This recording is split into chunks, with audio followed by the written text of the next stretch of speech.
They called security to escort me out like I was some kind of criminal. 18 years of perfect service, and they're treating me like I just got caught stealing staplers. What they didn't realize was that every cable running through those walls, every server humming in that climate-controlled room, every single connection that kept their multi-million-dollar operation running, was built by these hands. My hands. And when you fire the architect, sometimes the whole building comes down. Hi everyone, I'm Sarah, and this is the story of how my boss learned the hard way that you don't throw away nearly 2 decades of institutional knowledge for a consulting fee. Before we jump back in, tell us where you're tuning in from, and if this story touches you, make sure you're subscribed, because tomorrow I've saved something extra special for you. My name is Rebecca Martinez, but everyone at Northwest Distribution called me Becca. I started working there in 2006. Fresh out of community college with an associate degree in computer networking and a determination to prove that a 23-year-old Latina could handle servers just as well as anyone else.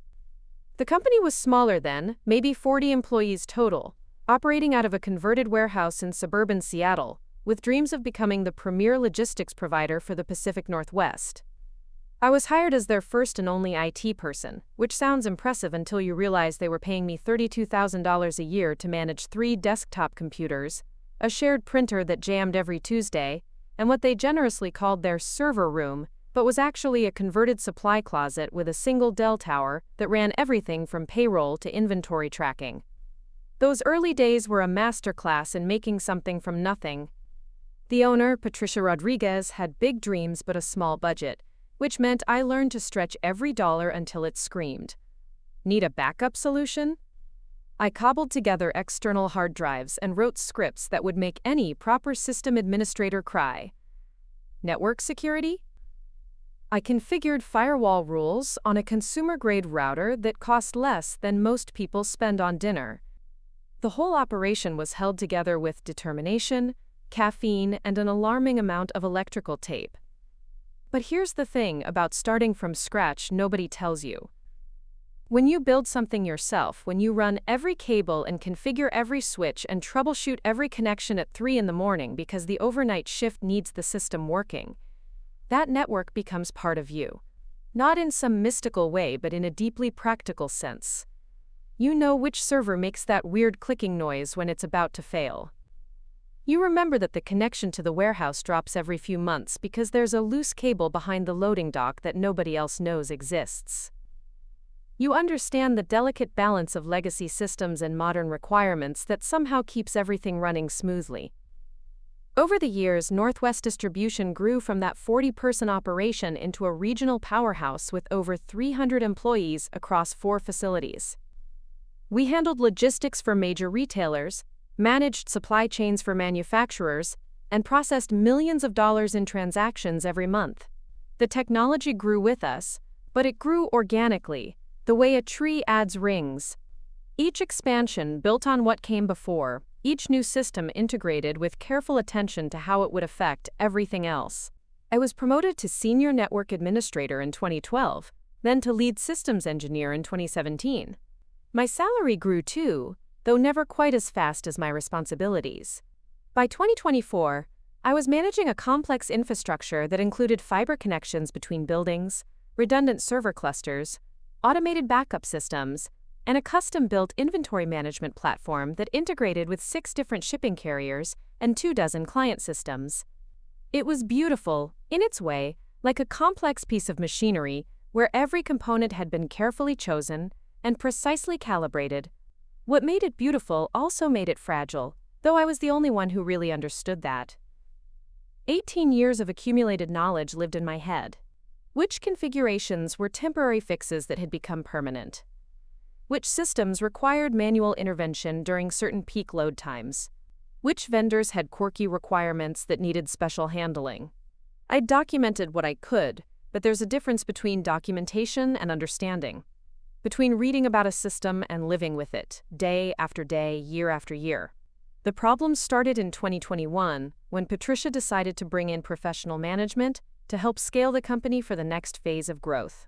That's how we got Marcus Thompson as our new Director of Information Technology, my first real boss in 15 years.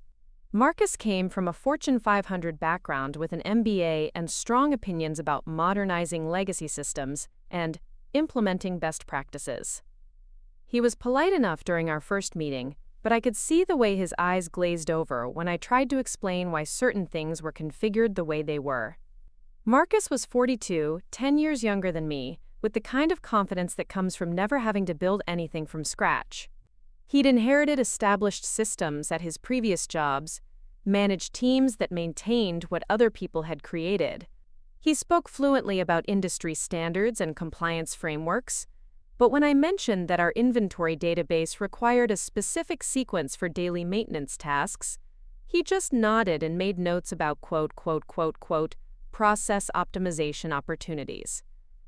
The first major clash came about 6 months after he started. Marcus wanted to upgrade our email system to a cloud-based solution, which wasn't necessarily a bad idea, but he wanted to do it during our busiest shipping season without considering how the migration would affect our automated reporting systems. I explained that 14 different processes relied on the current email server, including automated inventory alerts, shipping confirmations, and financial reporting routines. Moving to a cloud solution would require reconfiguring dozens of integrations, testing everything thoroughly, and training staff on new procedures. His response was a polite smile and something about how resistance to change was common in organizations with entrenched technical debt. He scheduled the migration for the following month anyway.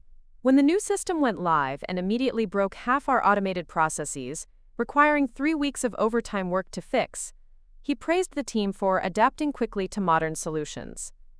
My role in preventing a complete disaster went unmentioned in his quarterly report. That pattern repeated itself over the next 3 years. Marcus would propose changes based on what he'd read about or seen at conferences. I'd explain the potential complications specific to our environment. He'd proceed anyway. And I'd work nights and weekends to minimize the damage. Each time, he'd frame the inevitable problems as growing pains, rather than preventable mistakes. Each time, my warnings about system complexity got dismissed as overthinking or perfectionism. The breaking point came in late 2023 when Marcus hired Samantha Chen as a network modernization consultant. Samantha was 29, had an impressive LinkedIn profile full of buzzwords about digital transformation and infrastructure optimization, and charged more per week than I made in 2 months. She spent her first month conducting what she called a, comprehensive systems assessment, which mostly involved asking me to explain how everything worked so she could write reports about opportunities for improvement. I tried to be collaborative. I really did. I walked Samantha through our network topology, explained the historical decisions that led to our current configuration, and shared the documentation I'd accumulated over the years. But it quickly became clear that she was looking for problems to solve, rather than systems to understand. Her preliminary report criticized our outdated architecture and lack of industry-standard protocols, without acknowledging that our setup had been running reliably for years and was specifically designed to handle our unique requirements. The final straw was when she proposed replacing our custom inventory management system with an off-the-shelf solution that would require completely rebuilding our integration with client systems.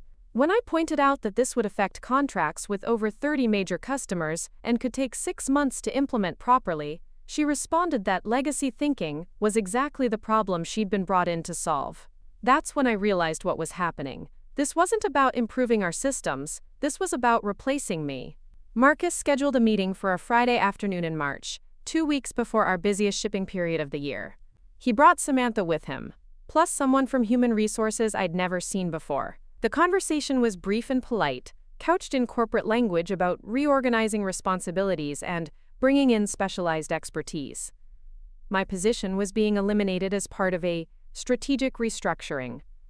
Samantha would be taking over network management as an external consultant, which would give the company more flexibility and, access to cutting-edge practices. 18 years. And they were walking me out the door for a consultant who'd been there for 6 weeks. The security guards were waiting by my desk when we finished the meeting. Professional but firm, they watched while I packed my personal items into a cardboard box that HR had thoughtfully provided. My coffee mug with the faded company logo from the 2010 Christmas party, A small cactus my daughter had given me for my birthday. The laminated network diagram I'd hand-drawn in 2008 that still served as my quick reference for the main building's cable layout. What they didn't see was me palming the small USB drive that I kept taped under my desk drawer, the one containing emergency access codes and administrative credentials that weren't in any official documentation. Not for malicious purposes, but because 18 years of managing critical systems had taught me to always have a backup plan.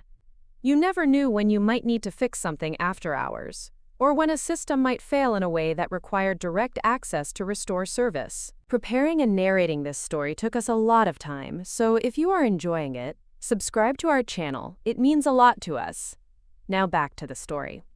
As I walked out of the building for what I thought might be the last time, carrying my small box of memories and hidden in my pocket the keys to everything they'd just convinced themselves they didn't need me to maintain, I felt a mixture of sadness and something else. Something that might have been anticipation. Because here's what Marcus and Samantha and the HR representative didn't understand about the network I'd spent 18 years building. It wasn't just a collection of servers and switches and cables. It was an ecosystem, carefully balanced, where each component depended on dozens of others in ways that weren't always obvious. It required constant attention, gentle maintenance, and the kind of institutional knowledge that couldn't be transferred in a 6-week consulting engagement. They were about to learn the difference between managing a network and understanding one. And I was about to learn just how much leverage comes from being the only person who really knows how everything works. The lesson was going to be expensive for them. But for me, it was going to be the vindication I'd been waiting 18 years to receive.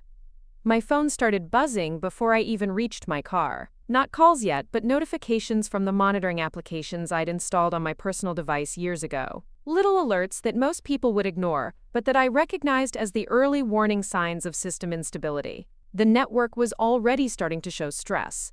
Subtle signs that the person who knew how to keep everything balanced was no longer there to perform the constant small adjustments that prevented minor issues from becoming major problems. I sat in my car for a moment, looking back at the building that had been my second home for nearly 2 decades, watching the alerts continue to accumulate on my phone. Part of me wanted to go back inside, to explain to Marcus that firing me right before the busy season was going to cause problems he couldn't imagine. Part of me wanted to offer to stay on as a consultant myself, to help Samantha understand the complexities she was inheriting. But a bigger part of me was curious to see what would happen when they tried to run my network without me. Curious to see how long it would take them to realize that 18 years of institutional knowledge couldn't be replaced with a consulting contract and good intentions. I drove home through the familiar Seattle traffic, my phone continuing to buzz with alerts that would probably be dismissed as routine system noise. But I knew better. I knew exactly what each alert meant, exactly how the small problems they represented would compound over time, exactly how long the network could run on momentum before it started requiring the kind of attention that only comes from deep, intimate knowledge of every component. They'd given me a severance package and 2 weeks of benefits continuation, professional, generous even, considering they were convinced they no longer needed my services. What they'd actually given me was a front-row seat to watch 18 years of my work prove its own value in the most dramatic way possible. And all I had to do was wait. The first call came that evening, while I was making dinner for my family and trying to process what felt like the end of one chapter and the uncertain beginning of another. But as my phone rang and I saw the name on the caller ID, I realized it wasn't an ending at all. It was just the beginning of a very expensive education in the true cost of institutional knowledge. And Marcus Thompson was about to pay the tuition. The call came at 7:38 p.m. on a Tuesday, exactly 4 days after they'd walked me out. I was helping my 15-year-old daughter Sophia with her algebra homework when my phone lit up with David Kim's name. David had been my closest ally in the IT department for the past 6 years, one of the few people who genuinely understood the complexity of what we maintained and never made me feel like I was overcomplicating things when I explained why certain procedures existed. I almost didn't answer. Part of me wanted to let them figure it out on their own, to see how long their confidence would last when faced with the reality of managing systems they'd never built. But David had always been decent to me, had never treated my concerns as obstacles to overcome, so I picked up on the 4th ring. "Becca." His voice carried a tension I'd never heard before, the kind of strain that comes from staring at problems you don't know how to solve. Thank God you answered. We've got a situation developing here. I set down Sophia's textbook and walked into the kitchen, away from my family. What kind of situation, David? The main database cluster is throwing weird errors. Nothing catastrophic yet, but the overnight synchronization jobs are failing. Samantha says it's probably just a minor configuration issue, but the error logs don't match anything in the documentation she has. I leaned against the counter, feeling a familiar mixture of frustration and vindication. The database cluster was one of my more complex creations, a carefully orchestrated dance between 3 different servers that handled everything from inventory tracking to financial reporting. It required specific maintenance routines, particular timing for backup operations, and a deep understanding of how various processes interacted with each other. Did you check the maintenance logs? I asked, though I already knew the answer. That's the thing, Becca. Samantha can't find any maintenance logs. She says you must have kept them somewhere that isn't in the standard documentation folders. Of course she couldn't find them. The maintenance logs were stored in a custom location I'd created years ago, when the standard system folders kept getting cluttered with temporary files. I'd mentioned it in several emails over the years, had even included the location in one of my quarterly reports, but apparently that institutional knowledge had been deemed unnecessary when they decided to eliminate my position. The logs are in a subfolder on the main file server, I said finally. Database_maintenance_archives, inside the systems folder. But David, those logs won't help much if Samantha doesn't understand the context behind the maintenance routines. Silence on the other end, then a careful question. Would you be willing to walk her through it? Just this once? Marcus authorized me to offer you a consulting fee for emergency support. The audacity was breathtaking. 4 days ago, they determined that my 18 years of experience were redundant, that a consultant with impressive credentials could handle everything I'd been doing. Now they wanted to pay me to fix problems that consultant couldn't solve. The temptation to hang up was overwhelming. But then I thought about the people who would be affected if the database cluster went down completely. The warehouse workers whose shifts would be disrupted if the inventory system failed. The customer service representatives who would have to deal with angry clients, asking about delayed shipments. The drivers who depended on the routing system to plan their deliveries efficiently. I'll walk her through the immediate fix, I said. But David, you need to understand something. This isn't going to be the last problem. The system I built requires constant attention. Not just from someone technically competent, but from someone who understands how all the pieces fit together. I know, Becca. I tried to tell Marcus that, but he's convinced that modernizing the documentation will solve any knowledge gaps. I almost laughed. Marcus thought that 18 years of accumulated understanding could be captured in better documentation, as if the problem was simply that I hadn't written enough detailed instructions. He didn't understand that institutional knowledge isn't just about knowing what to do. It's about knowing why things were done a certain way, what alternatives had been tried and failed, what seemingly unrelated systems could be affected by apparently simple changes. David patched me through to Samantha, who sounded harried and defensive. She'd been trying to restart the database synchronization for 3 hours, following what she called standard procedures, but the system kept rejecting her commands. I guided her through the specific sequence required for our setup, explaining how our configuration differed from the textbook examples she'd been following. The fix took 20 minutes once she started following my instructions, instead of the generic troubleshooting guides she'd been consulting. The databases synchronized properly, the error messages cleared, and normal operations resumed. Samantha thanked me with the grudging tone of someone who didn't like needing help, but couldn't afford to refuse it. After I hung up, I sat in my kitchen for a long time, looking out at the Seattle skyline and thinking about what had just happened.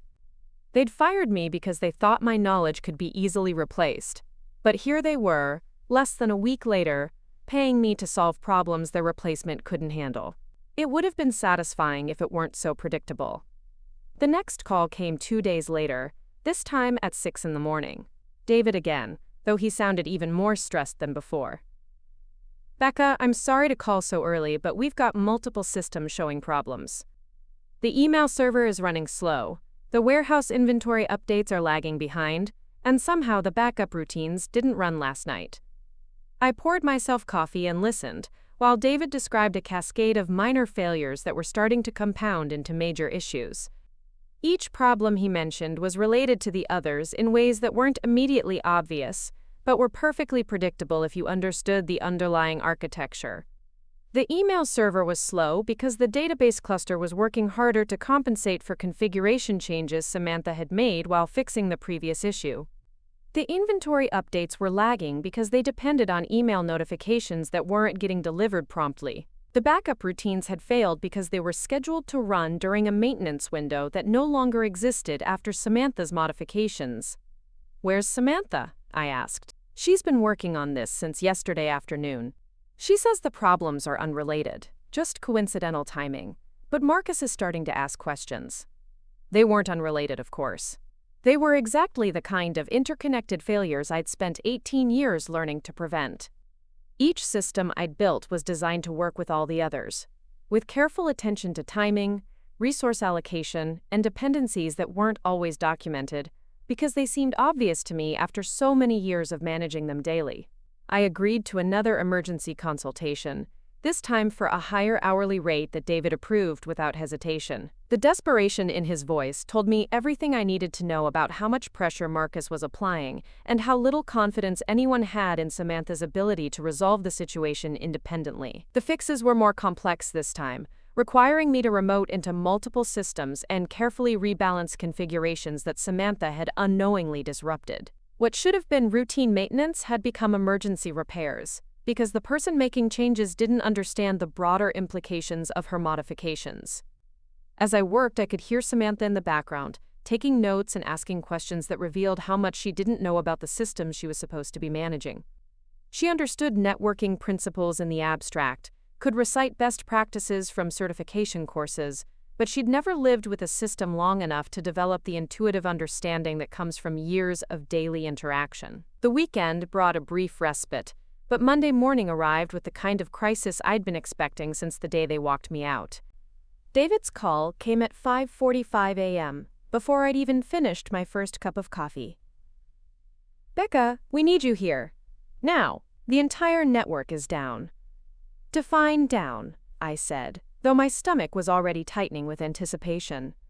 "Nobody can access anything. Email, databases, file servers, internet connectivity, everything." Samantha was doing some kind of security update over the weekend, and when people came in this morning, nothing worked. I closed my eyes and tried not to feel satisfied about being right. A security update over the weekend, performed by someone who didn't understand our network topology, had almost certainly disrupted the careful balance of configurations that kept everything running smoothly. Samantha had probably followed some generic security checklist without realizing that our custom setup required specific exceptions and modifications. "Is Marcus there?" I asked. "He's been here since 6. He's not happy." I bet he wasn't. Marcus had spent 3 years dismissing my warnings about system complexity, insisting that proper documentation and industry best practices could solve any technical challenge. Now he was facing the reality that his cost-saving consultant had managed to take down the entire network infrastructure of a multi-million-dollar logistics operation. "I'll be there in an hour," I said. "And David? Tell Marcus my emergency rate is $500 per hour, with a minimum of 8 hours billing." The drive to the office gave me time to think about what I was walking into. This wasn't going to be a simple configuration fix or a restart of failed services. If Samantha had been performing security updates without understanding our network architecture, she could have changed fundamental settings that would take hours or even days to properly restore. I was about to become very expensive proof that institutional knowledge couldn't be replaced with good intentions and generic expertise. The parking lot was fuller than usual for 7 a.m., with cars belonging to people who'd clearly been called in early to deal with the crisis. I recognized Marcus's silver BMW parked in his reserved spot, and next to it, a red Honda that probably belonged to Samantha. The building itself looked normal from the outside, but I knew that inside, 300 employees were probably sitting at computers that couldn't connect to anything, staring at error messages and wondering why their workday had suddenly become impossible. David met me at the entrance, looking like he hadn't slept in days. "Thank you for coming, Becca. It's been a nightmare." As we walked toward the server room, he filled me in on what had happened. Samantha had decided to implement what she called enhanced security protocols over the weekend, working alone to avoid disrupting normal business operations. She'd updated firewall rules, modified network access controls, and reconfigured several critical services according to what she described as industry-standard security practices. The problem was that our network had been built organically over 18 years, with custom configurations designed to work with our specific mix of legacy and modern systems. Many of our security settings were intentionally non-standard, because standard configurations didn't work with our particular combination of hardware, software, and business requirements. Samantha had essentially taken a complex, functioning ecosystem and tried to force it to conform to textbook examples that were never intended for our environment. It was like trying to perform surgery using only the illustrations from a medical textbook, without understanding the unique anatomy of the patient.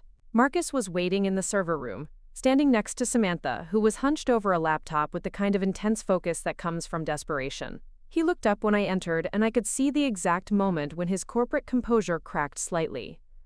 "Becca, thank you for coming in." His voice was carefully controlled, but I could hear the strain underneath. "We're experiencing some technical difficulties that require your expertise."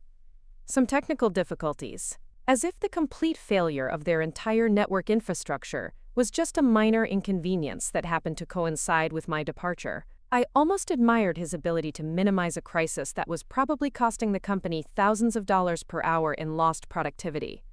"What exactly did Samantha change?" I asked, setting down my laptop bag and looking around the server room that had been my domain for so many years. Samantha looked up from her computer, her face flushed with frustration and embarrassment. "I implemented standard security protocols from the NIST framework. The previous configuration had multiple security vulnerabilities that needed immediate attention." I nodded politely, though internally I was seething. The security vulnerabilities she was referring to were intentional exceptions I'd implemented over the years to allow our systems to communicate with each other. They looked like vulnerabilities if you didn't understand the context, but they were actually carefully controlled access points that enabled the complex integrations our business operations required. "Can you show me what you changed?" I asked. For the next 30 minutes, Samantha walked me through her weekend modifications, and with each explanation, the scope of the disaster became clearer. She'd closed network ports that our inventory system used to communicate with the warehouse management software. She'd changed authentication protocols that our email system relied on for automated reporting. She'd updated firewall rules that prevented our backup systems from accessing the file servers they were supposed to protect. Each change, viewed in isolation, followed security best practices that would have been appropriate for a generic corporate network. But our network wasn't generic. It was a unique ecosystem that had evolved over nearly 2 decades to meet the specific needs of a growing logistics operation. Samantha had essentially tried to perform major surgery using a manual written for a completely different patient. "How long will it take to fix?" Marcus asked when I'd finished reviewing the changes. I looked around the server room, mentally cataloging the work that would be required to undo 18 hours of well-intentioned destruction. Each system would need to be carefully reconfigured, tested to ensure it could communicate with its dependencies, and verified to make sure the fixes didn't create new problems. It was delicate work that required intimate knowledge of how every component fit together. "If everything goes smoothly, and if there are no complications, I can have basic connectivity restored in about 6 hours," I said. "Full functionality will take longer. Maybe 12 to 16 hours total." Marcus's face went pale. 16 hours of downtime for a logistics company during the busy season would cost more than my annual salary. Customer shipments would be delayed, client relationships would be strained, and competitors would have opportunities to steal business while Northwest Distribution struggled to get back online. "Is there any way to expedite the process?" he asked.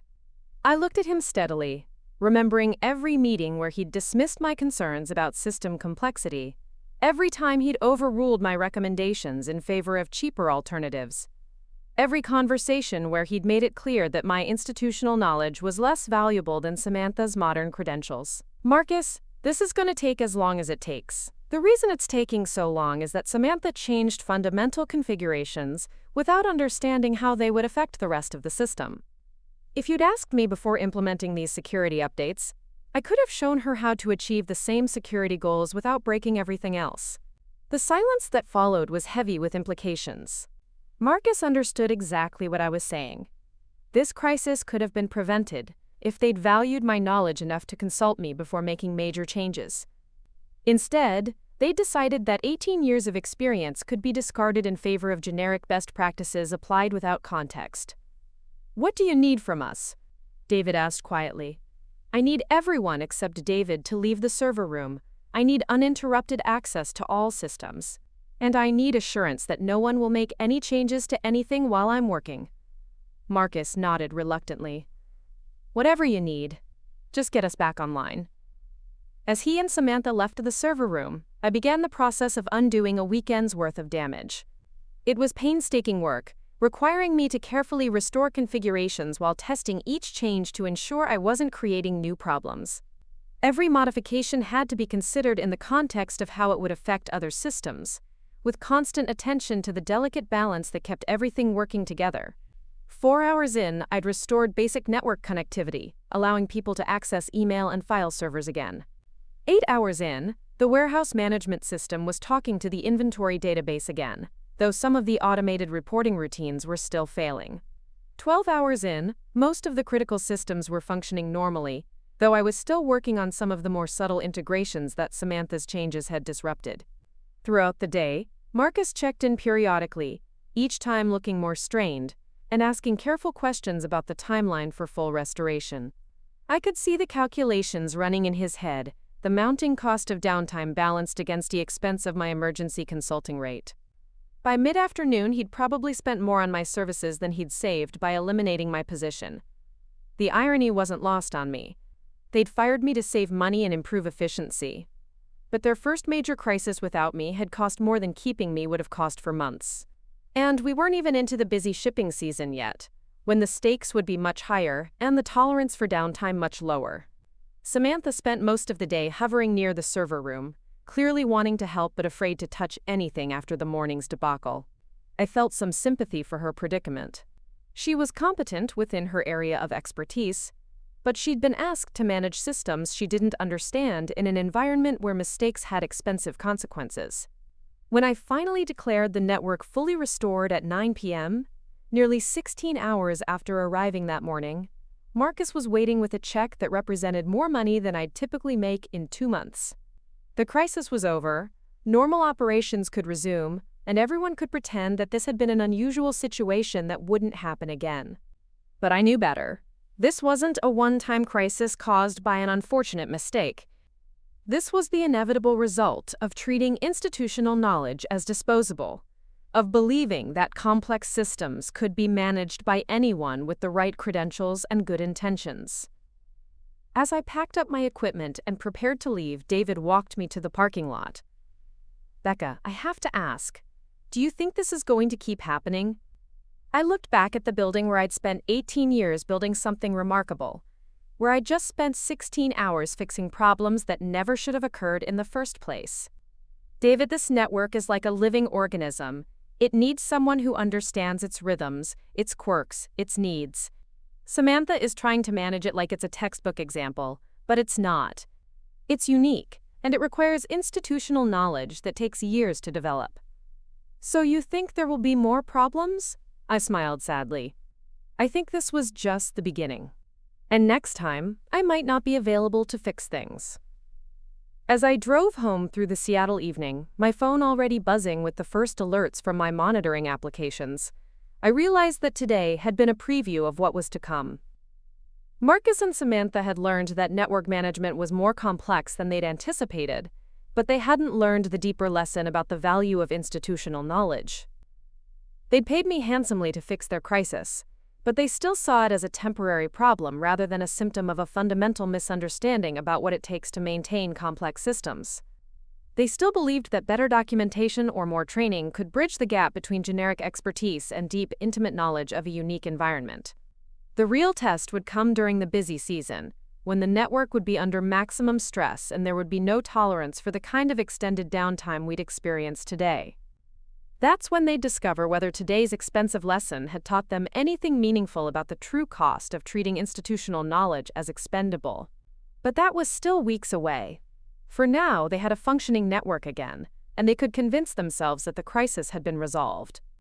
They could go back to believing that my departure had been a smart business decision, temporarily complicated by an unfortunate security incident that wouldn't happen again. I knew better, though. Today had been just the first crack in a foundation they didn't understand they were standing on, and cracks have a way of spreading when you don't know how to properly repair them. The silence lasted exactly 11 days. 11 days where my phone stayed quiet, where the monitoring alerts on my personal devices showed normal system behavior, where I almost started to believe that maybe Marcus and Samantha had actually learned something from their expensive lesson. 11 days where I caught up on sleep, spent quality time with my family, and began exploring what other opportunities might exist for someone with my particular combination of skills and experience. That peaceful interlude ended on a Thursday morning at 5:43 a.m. when my phone rang with an unfamiliar number. Not David this time, but a woman's voice I didn't immediately recognize, speaking with the kind of barely controlled panic that comes from watching something important fall apart in real time. "Ms. Martinez? This is Jennifer Walsh from Northwest Distribution's corporate office. I'm the Chief Operating Officer, and we have an urgent situation that requires your immediate attention." Jennifer Walsh. I knew the name from company newsletters and executive emails, but we'd never spoken directly. She was Patricia Rodriguez's second-in-command, the person responsible for day-to-day operations, while Patricia focused on strategic planning and business development. If Jennifer was calling me directly, bypassing both Marcus and David, then whatever was happening was serious enough to warrant executive-level intervention. "What kind of situation?" I asked, though I was already getting dressed and mentally preparing for another emergency consultation.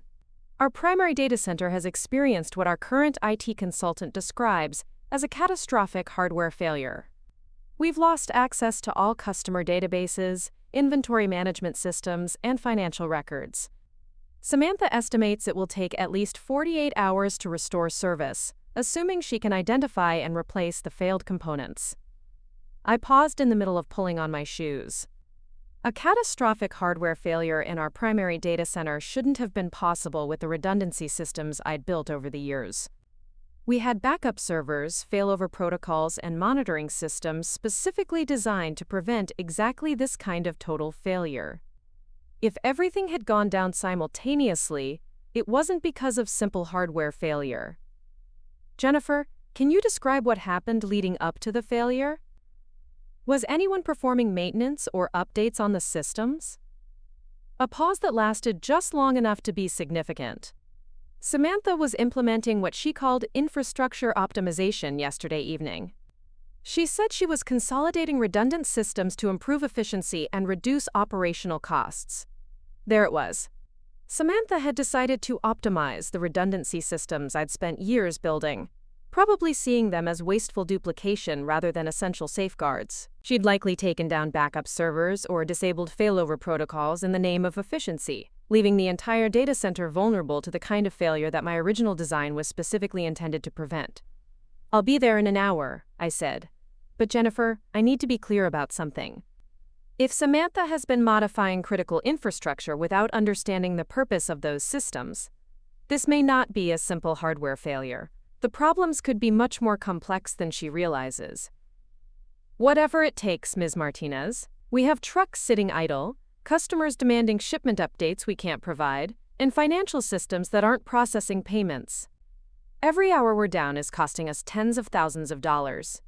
The drive to the office was surreal in its familiarity. Less than 3 weeks since they'd walked me out, and here I was again, rushing to fix problems that could have been prevented if they'd valued institutional knowledge over cost savings. But this time felt different. This wasn't a configuration error or a security update gone wrong. This was fundamental infrastructure failure, the kind of crisis that could seriously damage the company's reputation and financial stability. The parking lot was busy despite the early hour, with cars belonging to people who'd clearly been called in to manage the crisis. I recognized several vehicles belonging to warehouse supervisors, customer service managers, and operations coordinators. Everyone whose job depended on the systems that were currently offline. David met me at the entrance again, but this time he looked genuinely frightened rather than just stressed. Becca, thank God you're here. It's worse than anything we've dealt with before. As we walked toward the data center, he explained what he knew about the situation. Samantha had spent the previous afternoon working on what she'd described as a comprehensive infrastructure review, identifying what she called redundant and underutilized resources that could be consolidated or eliminated to improve system efficiency. She'd apparently decided that our backup servers were unnecessarily duplicating functions that could be handled by the primary systems, and she'd begun the process of decommissioning what she saw as wasteful redundancy. The plan had been to work overnight while the systems were under minimal load, making the changes gradually to avoid disrupting normal operations. Instead, around 10 p.m., the primary database server had experienced what appeared to be a routine hardware issue, the kind of minor failure that should have triggered an automatic failover to the backup systems. Except the backup systems were no longer available. Samantha had already taken them offline as part of her optimization process, confident that the primary systems were stable enough to operate without redundant support. When the primary server failed, there was nothing to fall back on, and the entire data center went dark. Where is she now? I asked as we approached the data center door. She's been here all night, trying to restore the backup system she took offline, but something's wrong with the configuration, and she can't get them to sync with the primary systems that are still running. Of course she couldn't. The backup systems weren't just duplicates of the primary infrastructure. They were carefully configured to work in concert with the main systems, with specific timing protocols, data synchronization routines, and failover procedures that had been refined over years of testing and adjustment. You couldn't just turn them off and turn them back on like desktop computers. The data center was a scene of controlled chaos. Samantha was hunched over 3 different laptops, surrounded by printouts of system logs and configuration files, looking like she'd been awake for 24 hours straight. Marcus stood nearby, alternating between trying to help and staying out of the way, his usual corporate confidence replaced by the kind of helplessness that comes from facing problems completely outside your area of expertise. Jennifer Walsh was there too, a woman in her 50s, with silver hair and the kind of calm intensity that successful executives develop when dealing with crises. She looked up when I entered, and I could see both relief and frustration in her expression. Ms. Martinez, thank you for coming. Can you assess the situation and give us a realistic timeline for restoration? I set down my equipment and began reviewing the system's status displays, trying to understand the full scope of what Samantha had done and what would be required to fix it. The picture that emerged was both worse and more complex than I'd anticipated. Samantha hadn't just taken backup servers offline. She'd reconfigured the entire data center architecture, consolidating multiple redundant systems into what she probably thought was a more efficient single point of failure design. She'd disabled monitoring systems that she deemed unnecessary, removed failover protocols that she'd seen as overly complex, and simplified network configurations that she'd assumed were needlessly complicated. Each change, viewed individually, might have made sense from a textbook perspective, but taken together, they transformed a robust, fault-tolerant infrastructure into something fragile and vulnerable to exactly the kind of failure we were now experiencing. "How bad is it?" Marcus asked quietly. I looked up from the console where I'd been reviewing system logs. "It's not just a hardware failure. Samantha's optimizations removed most of the safeguards that were designed to prevent and recover from this kind of problem. The backup systems aren't just offline, they're misconfigured in ways that will prevent them from synchronizing properly with the primary systems, even when we get them running again." "But you can fix it, right?" Samantha asked, her voice carrying a note of desperation that made me almost feel sorry for her. "I can fix it, but it's going to take time. The infrastructure needs to be rebuilt almost from scratch, with proper attention to the interdependencies between systems. We're looking at minimum 24 hours, possibly 48 if there are complications." The silence that followed was heavy with financial implications. 48 hours of downtime during the busy season would cost hundreds of thousands of dollars in lost revenue, delayed shipments, and customer satisfaction issues. It might also trigger penalty clauses in major contracts, damage relationships with key clients, and provide opportunities for competitors to steal market share. "Is there any way to restore partial functionality more quickly?" Jennifer asked. Even if we could process customer orders and track inventory, that would help minimize the damage. I considered the question carefully. There might be ways to bring up limited functionality more quickly, but it would require taking shortcuts that could create new problems down the line. It was the kind of quick fix that I'd normally avoid, but the circumstances were extraordinary. I might be able to restore basic inventory and order processing in about 8 hours, I said, but it would be a temporary solution, not a permanent fix. The underlying infrastructure would still be fragile, and we'd need to complete the full restoration as soon as possible. Do it, Jennifer said without hesitation. Whatever it takes to get basic operations running again. The next 8 hours were some of the most intense work I'd ever done. Working with David to coordinate changes while Marcus and Jennifer handled the business implications, I began the delicate process of rebuilding critical systems, while the company hemorrhaged money and reputation with every passing hour. The work required me to essentially reverse engineer my own infrastructure, figuring out which of Samantha's changes could be quickly undone and which would require more comprehensive reconstruction. It was like performing surgery on a patient while they were running a marathon, trying to fix fundamental problems without causing additional damage.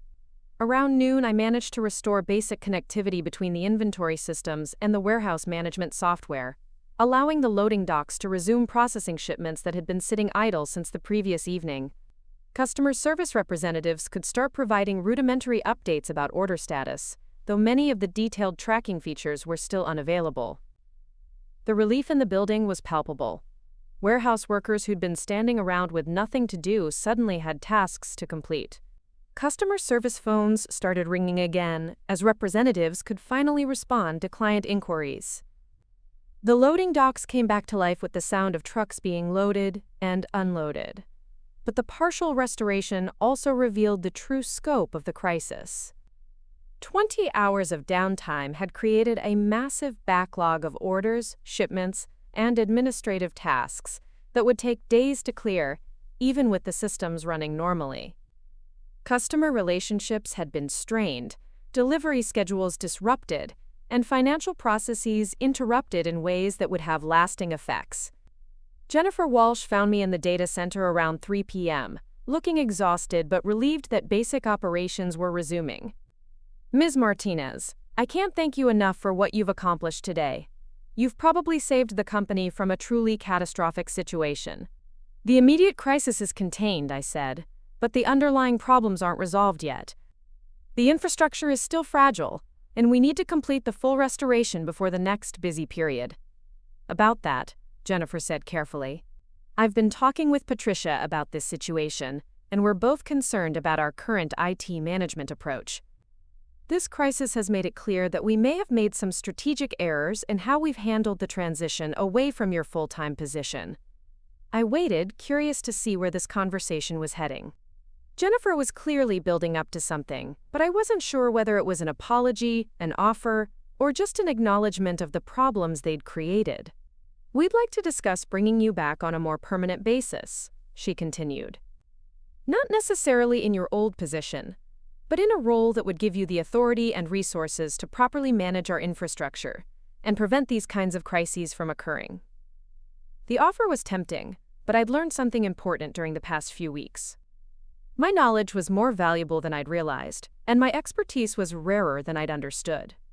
The crisis had demonstrated that 18 years of institutional knowledge couldn't be easily replaced, and that the cost of trying to manage without that knowledge could be enormous. I'm interested in discussing it, I said carefully, but any arrangement would need to reflect the true value of what I bring to the organization. This crisis has shown that treating institutional knowledge as disposable can be very expensive. Jennifer nodded. I completely agree. We need to have a serious conversation about compensation, authority, and long-term planning. But first, we need to get through this immediate situation. As the afternoon wore on, I continued the painstaking work of rebuilding the infrastructure, while managing the constant stream of urgent requests for status updates, timeline estimates, and priority adjustments. Every department in the company had been affected by the outage, and everyone had critical systems that needed immediate attention. Marcus, to his credit, stayed mostly out of the way while I worked, though I could see him taking notes and trying to understand the complexity of what I was doing. The crisis had clearly been a learning experience for him, though whether he'd learned the right lessons remained to be seen. Samantha was a different story. She hovered around the edges of the data center, offering to help but clearly aware that her attempts at optimization had created the very problems I was now trying to solve. Her confidence had been shattered by the realization that her textbook knowledge wasn't sufficient for managing real-world infrastructure with years of accumulated complexity. Around 7 p.m., I achieved another milestone in the restoration process, bringing the financial systems back online and allowing accounting staff to begin processing the backlog of transactions that had accumulated during the outage. The company could finally track revenue, process payments, and generate the financial reports that had been frozen for nearly a day. But even as I made progress on the technical restoration, I was becoming increasingly aware that this crisis represented something larger than just a failed infrastructure optimization. It was a fundamental clash between two different approaches to managing complex systems: the institutional knowledge approach that I represented, and the generic best practices approach that Marcus and Samantha had been trying to implement.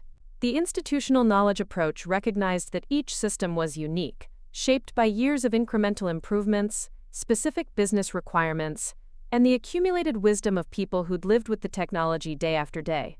It valued deep understanding over broad expertise, practical experience over theoretical knowledge. The generic best practices approach assumed that complex systems could be managed using standardized procedures and industry guidelines, that institutional knowledge was a form of technical debt that should be eliminated rather than preserved.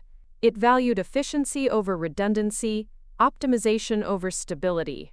The crisis had demonstrated which approach was more reliable when dealing with real-world complexity, but I wasn't sure whether the lesson would stick once the immediate problems were resolved. Organizations have a tendency to forget expensive lessons once the crisis passes, to convince themselves that better planning or documentation could prevent similar problems in the future. As I worked late into the evening, gradually rebuilding the infrastructure that Samantha had dismantled in her quest for efficiency, I realized that this crisis might actually be an opportunity, not just to restore the systems, but to fundamentally change how the organization thought about technology management and institutional knowledge. The question was whether Marcus, Jennifer, and the rest of the leadership team were ready to acknowledge that their original assumptions about replaceability and cost savings had been fundamentally flawed, whether they were prepared to invest in the kind of long-term, relationship-based approach to technology management that actually worked in complex environments. The answer to that question would determine not just whether I returned to Northwest Distribution, but whether the company learned anything meaningful from the most expensive IT lesson in its history. And as my monitoring system started showing the first signs of normal system behavior returning, I began planning how to ensure that the lesson would be properly understood and permanently remembered. Because the next crisis was always just one optimization away, and next time, I might not be available to fix what someone else had broken in the name of efficiency and cost savings. The time had come to build something more sustainable than emergency consulting relationships and crisis management. The time had come to ensure that institutional knowledge was treated as the strategic asset it actually was, rather than the disposable commodity they'd assumed it to be. The meeting was scheduled for 10 a.m. on a Monday, exactly 2 weeks after the infrastructure crisis that had brought Northwest Distribution to its knees. Jennifer Walsh had called personally to request my presence at what she described as a strategic planning session regarding IT infrastructure management. But I knew it was really about power, acknowledgement, and the uncomfortable truth that they needed me far more than I needed them. I arrived at the corporate conference room to find an impressive assembly of decision-makers. Jennifer sat at the head of the table, flanked by Patricia Rodriguez herself, the company founder who rarely involved herself in operational details unless something was seriously wrong. Marcus was there, looking like a man who'd spent 2 weeks contemplating the fragility of his career. David had been included as well, probably to provide technical context for discussions that would inevitably veer into areas where the executives needed translation. Notably absent was Samantha Chen. I'd heard through David that she'd submitted her resignation the previous Friday, citing, quote, philosophical differences regarding infrastructure management approaches. The translation was simple enough. She'd realized that managing real-world systems required knowledge and experience that couldn't be acquired through consulting credentials and best practice frameworks. "Rebecca, thank you for coming," Patricia said as I took my seat across from the assembled leadership. "I think we have some important matters to discuss." The conversation that followed was unlike any I'd ever had in 18 years at Northwest Distribution. For the first time, I wasn't being asked to explain why something was necessary or justify approaches that deviated from industry standards. Instead, I was being asked to help them understand how they'd gotten into this situation and what it would take to prevent it from happening again. Jennifer started by acknowledging what she called strategic errors in our approach to IT management transition. The language was diplomatically corporate, but the meaning was clear. They'd made expensive mistakes by treating my departure as a routine personnel change rather than the loss of irreplaceable institutional knowledge. Patricia was more direct. "Rebecca, we built this company together over nearly 2 decades. I should have recognized that your knowledge and experience weren't just job functions that could be transferred to someone else. They were strategic assets that we couldn't afford to lose." The admission was satisfying in ways I hadn't expected. For years, I'd felt like my contributions were taken for granted, my expertise viewed as routine maintenance rather than specialized skill. Hearing the company's founder acknowledge that my knowledge had strategic value was vindication for every late night I'd spent fixing systems, every weekend I'd sacrificed to implement upgrades, every time I'd been dismissed as too cautious or resistant to change. But vindication wasn't enough anymore. The crisis had taught me that my expertise was rare and valuable, and that knowledge needed to be reflected in how I was treated and compensated going forward. "I appreciate the acknowledgement," I said carefully, "but I need to understand what you're actually proposing. Are you asking me to return to my old position, or are we talking about something different?" Marcus cleared his throat, looking uncomfortable but determined to participate in the conversation that was essentially about his failure to properly manage the IT transition. "We're proposing something significantly different. The title would be Director of Infrastructure Strategy, reporting directly to Jennifer rather than through the IT department hierarchy. The role would involve not just managing day-to-day operations but also long-term planning, vendor relationships, and strategic technology decisions." The proposed salary was 40% higher than what I'd been making before my termination, with additional benefits including equity participation, professional development funding, and a guarantee of final approval authority on all infrastructure modifications. It was the kind of offer that reflected genuine recognition of value, rather than grudging necessity. But there was something else I wanted, something more important than money or titles or organizational charts. "Those terms are certainly attractive," I said, "but I have some conditions of my own. First, I want a formal acknowledgement of what happened here, not just privately but publicly. The company needs to take responsibility for the crisis that resulted from treating institutional knowledge as disposable." Jennifer and Patricia exchanged glances, the kind of silent communication that happens between executives who've worked together for years. Finally, Patricia nodded. "What kind of acknowledgement are you looking for?" "A public statement acknowledging that the recent infrastructure crisis was caused by strategic errors in IT management, specifically the failure to properly value and retain institutional knowledge. I want recognition that the crisis could have been prevented if the organization had better appreciated the complexity of the systems I'd built and maintained." It was a bold request, the kind of public accountability that corporate leaders typically avoid at all costs. Admitting strategic errors publicly could affect stock prices, client relationships, and competitive positioning. But it would also serve as a powerful lesson for other organizations tempted to treat experienced employees as easily replaceable resources. Marcus looked uncomfortable with the idea of public acknowledgement of his mistakes, but Patricia was nodding thoughtfully. "You want to make sure other companies don't make the same expensive mistakes we made?" "Exactly. This crisis cost Northwest Distribution hundreds of thousands of dollars and nearly damaged relationships with major clients. If acknowledging that publicly helps other organizations avoid similar problems, then the embarrassment serves a useful purpose." The second condition was more practical but equally important. I want authority to build a proper knowledge management program. Not just documentation, but a comprehensive approach to capturing, preserving, and transferring institutional knowledge so that the company isn't dependent on any single person for critical functions. David leaned forward with interest. "You're talking about creating redundancy and expertise, not just hardware." "Exactly. The infrastructure I built has appropriate backup systems and failover protocols. The knowledge required to manage that infrastructure should have the same kinds of safeguards. I want resources to train multiple people on critical systems, to create comprehensive documentation that goes beyond simple procedures, and to build institutional memory that can survive personnel changes. Jennifer was taking notes as I spoke, clearly seeing the strategic value in what I was proposing. You're talking about treating knowledge as a strategic asset that needs to be protected and developed, not just something that individuals happen to possess. Yes. And that means investing in long-term relationships with key technical staff, creating career development paths that retain institutional knowledge rather than encouraging turnover, and building organizational cultures that value deep expertise over generic credentials. The third condition was personal but non-negotiable. I want a formal apology from Marcus on record, acknowledging that his approach to managing the IT transition was flawed, and that the crisis could have been prevented if he'd consulted with me before making major infrastructure decisions. The silence that followed was heavy with tension.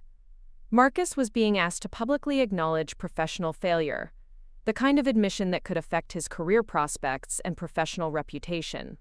But he was also facing the reality that his mistakes had cost the company enormously, and that his credibility in IT management had been seriously damaged. Finally, he spoke. Rebecca, you're right. I made serious errors in judgment regarding the IT transition. I assumed that proper documentation and industry best practices could replace institutional knowledge. And I was wrong. The crisis that resulted was preventable, and it happened because I failed to properly value your expertise and experience.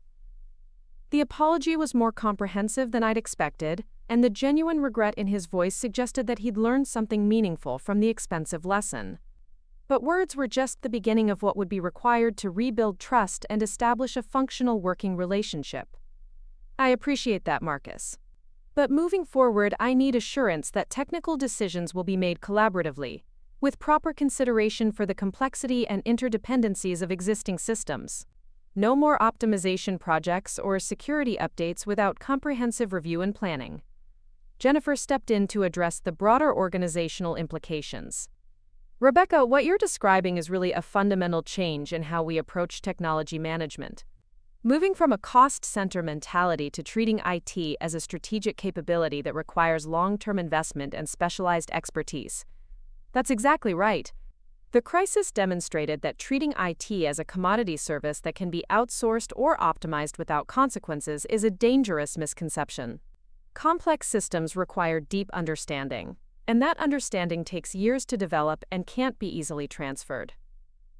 Patricia had been listening quietly throughout the discussion, but now she spoke with the authority of someone who'd built a successful company by making tough decisions.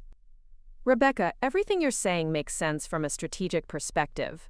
The question is whether we can make these changes work practically and financially. We spent the next hour discussing implementation details, timeline expectations, and resource requirements for the comprehensive knowledge management program I was proposing.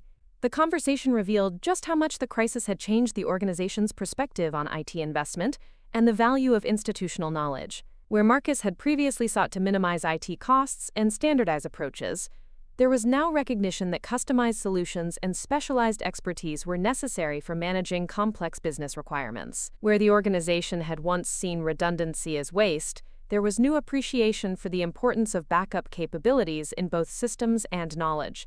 The financial terms we finally agreed on reflected this changed perspective. My base salary would be 75% higher than my previous compensation, with additional performance bonuses tied to system reliability and strategic technology initiatives. More importantly, I would have budget authority for staffing, training, and infrastructure investments that would allow me to build the kind of robust, sustainable IT operation that could support the company's continued growth. But the most significant change was cultural rather than financial. The organization was committing to treating institutional knowledge as a strategic asset that needed to be developed, protected, and properly valued.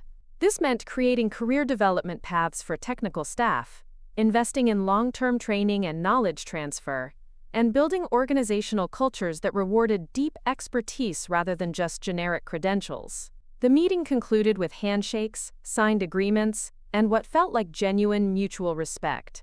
But the real test would come in the following weeks and months, as we worked to implement the changes we'd discussed and rebuild an IT operation that could properly support the company's ambitious growth plans. My first day back in the office was surreal in its familiarity. The same building, the same server room, the same complex infrastructure that I'd spent 18 years building and maintaining. But everything felt different now. I wasn't returning as the taken-for-granted IT person who kept things running while others made strategic decisions. I was returning as a recognized expert whose knowledge and experience were valued as core business assets. David was waiting for me when I arrived, looking genuinely happy to have me back in a permanent role. "Becca, I can't tell you how relieved I am that you're here. The past month has been the most stressful period of my entire career." We spent the morning reviewing the current state of all systems, identifying issues that had developed during my absence, and planning the comprehensive infrastructure review that would be my first major project in the new role. The network was stable for now, but there were signs of strain and accumulated technical debt that needed attention before the next crisis emerged. The afternoon brought my first staff meeting as Director of Infrastructure Strategy, where I was introduced to the expanded team that I'd been authorized to build.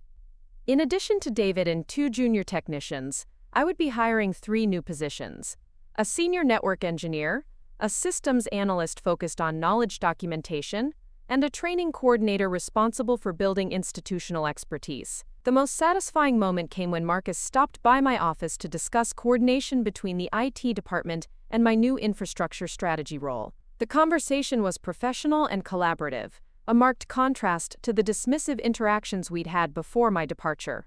The crisis had taught him that technical complexity required technical expertise, and that managing IT involved much more than applying generic best practices to unique situations.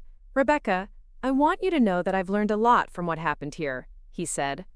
"I came into this role thinking that standardization and optimization were always improvements. But I understand now that complex systems require nuanced approaches that take into account historical decisions and institutional knowledge." "I appreciate that, Marcus. Moving forward, I think we can work together effectively if we approach technical decisions as collaborative processes that consider both strategic objectives and practical implementation challenges." The weeks that followed were some of the most productive of my career. With proper resources, administrative support, and organizational backing, I was able to implement the kind of comprehensive infrastructure improvements that I'd been recommending for years. Redundant systems were properly configured and tested. Documentation was expanded to include not just procedures, but contextual information about why specific approaches had been chosen. Training programs were developed to ensure that multiple people understood critical systems and could provide backup support during emergencies. But the most important change was cultural. The organization had learned that institutional knowledge was a strategic asset that needed to be carefully cultivated and protected. Technical staff were encouraged to develop deep expertise rather than broad generalist skills. Career development paths were created that rewarded long-term commitment and specialized knowledge. Investment in training and knowledge transfer became a regular budget item rather than an afterthought. 6 months after my return, Jennifer Walsh asked me to present a case study of our infrastructure management transformation at the Regional Logistics Industry Conference. The presentation, titled "The True Cost of Institutional Knowledge Loss," became one of the most requested sessions at the conference and led to consulting opportunities with other organizations facing similar challenges. The presentation included a detailed financial analysis of our crisis, showing that the total cost of the infrastructure failure and subsequent restoration had exceeded $800,000 in direct expenses, lost productivity, and customer relationship damage. More importantly, it demonstrated that these costs could have been completely avoided with proper recognition and management of institutional knowledge. The response from other industry leaders was immediate and intense. Every organization in attendance had experienced similar problems with knowledge loss, technical transitions, and the expensive consequences of treating experienced employees as easily replaceable. The presentation sparked industry-wide discussions about knowledge management, the value of institutional expertise, and the hidden costs of optimization approaches that prioritized short-term savings over long-term stability. Marcus, to his credit, participated in the presentation and publicly acknowledged his role in creating the crisis that had led to our transformation. His willingness to discuss his mistakes openly and share lessons learned added credibility to our message and demonstrated genuine commitment to preventing similar problems at other organizations. A year after my return, Northwest Distribution had become a model for effective knowledge management in complex technical environments. Our infrastructure was more robust and reliable than ever, our team was properly trained and cross-functional, and our approach to managing institutional knowledge had been adopted by organizations across the logistics industry. But perhaps the most satisfying outcome was personal. I was finally working in an environment where my expertise was properly valued, my contributions were recognized, and my knowledge was treated as the strategic asset it had always been.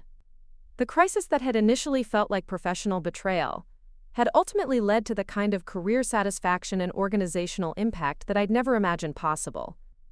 The story of my firing and dramatic return became something of a legend in the Seattle tech community, shared as a cautionary tale about the dangers of treating institutional knowledge as disposable, and the importance of properly valuing experienced technical staff. Speaking engagements and consulting opportunities flowed from that reputation, creating career options and professional recognition that extended far beyond Northwest Distribution. More importantly, the transformation at Northwest Distribution had demonstrated that organizations could change their approach to knowledge management when faced with compelling evidence of the costs of getting it wrong. The crisis had been expensive and embarrassing, but it had also created an opportunity for fundamental improvement in how the company approached technical expertise and institutional knowledge. As I sat in my new office, looking out at the Seattle skyline and planning the next phase of our infrastructure development, I reflected on the unexpected journey that had brought me to this point.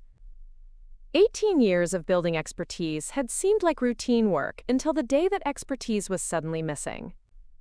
The crisis that followed had been painful but educational, forcing everyone involved to confront the true value of institutional knowledge and the hidden costs of treating it carelessly. The lesson was simple but powerful. In a world of complex systems and specialized requirements, deep expertise and institutional knowledge aren't luxuries to be optimized away. They're strategic assets that need to be carefully developed, properly compensated, and thoughtfully protected. Organizations that understand this principle thrive. Those that don't learn it the expensive way, through crises that could have been prevented with better appreciation for the knowledge and experience of their most valuable technical staff. The network I'd built was stronger than ever, supported by proper resources and organizational commitment. But more importantly, the knowledge required to maintain that network was no longer dependent on any single person. I'd built redundancy not just in hardware and software, but in human expertise and institutional memory. That was the real victory. Not just proving my own value, but creating sustainable systems that would protect the organization from future knowledge loss and ensure that the expensive lessons we'd learned would benefit not just Northwest Distribution, but the entire industry that had watched our transformation with such intense interest. 2 years had passed since the infrastructure crisis that changed everything, and the transformation at Northwest Distribution had exceeded even my most optimistic expectations. What had begun as a desperate attempt to recover from a self-inflicted disaster had evolved into something far more significant. A fundamental reimagining of how organizations could approach knowledge management and technical expertise in an increasingly complex business environment. The phone call that would crystallize the broader impact of our journey came on a crisp October morning from Dr. Elena Vasquez, the Dean of Technology Management at Seattle University. She was calling to discuss something that would have seemed impossible just a few years earlier: the establishment of the Rebecca Martinez Institute for Institutional Knowledge Management, a research and education center dedicated to studying and promoting best practices in organizational knowledge preservation. Rebecca, we've been following the transformation at Northwest Distribution with great interest, Dr. Vasquez explained during our initial conversation. The model you've developed for managing institutional knowledge has attracted attention from organizations across multiple industries. We believe there's an opportunity to formalize and expand this approach through academic research and professional education programs. The institute would be funded through a combination of corporate sponsorships, government grants, and tuition from executive education programs. Major technology companies had already expressed interest in supporting research into knowledge management challenges that affected their own operations. The logistics industry, inspired by Northwest Distribution's success, was particularly eager to fund programs that could help other organizations avoid the expensive mistakes that had nearly crippled our company. The conversation with Dr. Vasquez represented something I'd never imagined possible: the chance to influence how entire industries thought about the value and management of institutional knowledge. The crisis that had initially felt like professional betrayal had evolved into an opportunity to create lasting change that extended far beyond any single organization. But the Institute was just one manifestation of the broader transformation that had emerged from our experience. The case study of Northwest Distribution's crisis and recovery had become required reading in business schools across the country, used to illustrate the hidden costs of treating experienced employees as disposable resources. The presentation I'd given at the logistics conference had been viewed online by hundreds of thousands of professionals, spawning countless discussions about knowledge management in corporate environments. The financial impact at Northwest Distribution had been equally dramatic. The investments we'd made in knowledge management, staff development, and infrastructure improvements had paid for themselves many times over through improved reliability, faster problem resolution, and the prevention of costly failures. Our client retention rate had improved significantly as customers gained confidence in our operational stability, and we'd won several major contracts specifically because of our reputation for technical excellence and reliability. More importantly, the organizational culture had been permanently transformed. The company that had once viewed technical staff as interchangeable resources now competed aggressively to attract and retain the best expertise in the industry. Career development programs for technical staff had become a model that other organizations sought to emulate. The knowledge management systems we'd developed were being licensed to companies in multiple industries facing similar challenges. Marcus Thompson, whose career I'd once thought might be irreparably damaged by the crisis, had become one of the most thoughtful advocates for institutional knowledge management in the Pacific Northwest business community. His willingness to acknowledge his mistakes publicly and share lessons learned had transformed him from a cautionary tale into a respected voice for organizational learning and professional humility. "Rebecca, I've been thinking about writing a book about our experience here," Marcus mentioned during one of our weekly coordination meetings. "Not just the technical aspects, but the leadership and management lessons. The importance of intellectual humility when dealing with complex systems and experienced staff." The book project, which Marcus was co-authoring with Jennifer Walsh, would become another vehicle for spreading the lessons we'd learned. Titled, "The Cost of Knowing: Leadership Lessons from an Infrastructure Crisis," it would combine Marcus's perspective on management failures with Jennifer's insights into strategic decision-making and organizational change management. But perhaps the most meaningful validation of our transformation came from an unexpected source. My daughter Sophia, now a junior in high school, and considering her own career aspirations. She'd watched the entire journey unfold, from the initial crisis through the eventual recognition and success, and her perspective had been shaped by seeing how valuable expertise could be both undervalued and ultimately vindicated. "Mom, I've been thinking about studying computer science in college," she told me one evening, as we worked together in the garden behind our new house, a significant upgrade made possible by my improved compensation and consulting income. "But not just the technical stuff. I want to understand how to build organizations that actually value knowledge and experience." Her interest in pursuing technology as a career path, informed by watching how my own expertise had eventually been recognized and rewarded, represented a generational change in how young women might approach technical fields. The visibility of my story, through conference presentations and media coverage, had demonstrated that deep technical expertise could lead to strategic influence and professional recognition, even when that path wasn't always straightforward. The ripple effects extended throughout the industry in ways I continued to discover. At a regional technology conference the previous spring, I'd been approached by Sarah Chen, a network engineer from Portland, who'd followed our story closely, and used it to negotiate her own promotion and salary increase at a logistics company struggling with similar knowledge management challenges. "Your experience gave me the confidence to stand up for the value of what I do," Sarah explained. "I was able to show my management team the costs of the Northwest distribution crisis and explain how proper knowledge management could prevent similar problems at our company. They not only gave me the promotion I'd been seeking, but they also approved budget for a comprehensive documentation and training program." Stories like Sarah's had become common as the lessons from our experience spread throughout the industry.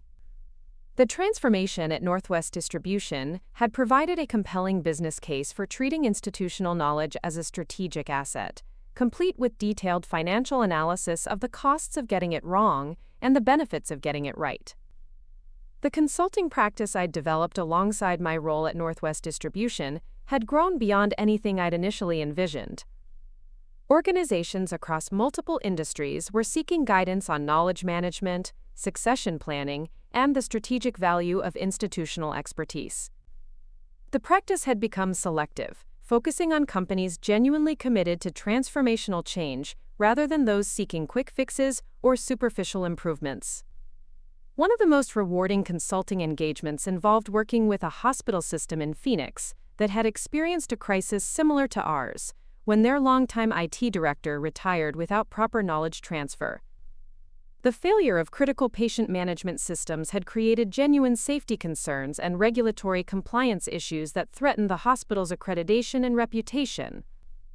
Dr. Martinez, the hospital's chief medical officer, had said during our initial consultation, using the honorary title that had accompanied my appointment as a visiting professor at Seattle University, "We need to understand how to prevent this kind of crisis from happening again. The stakes in healthcare are too high to treat institutional knowledge carelessly."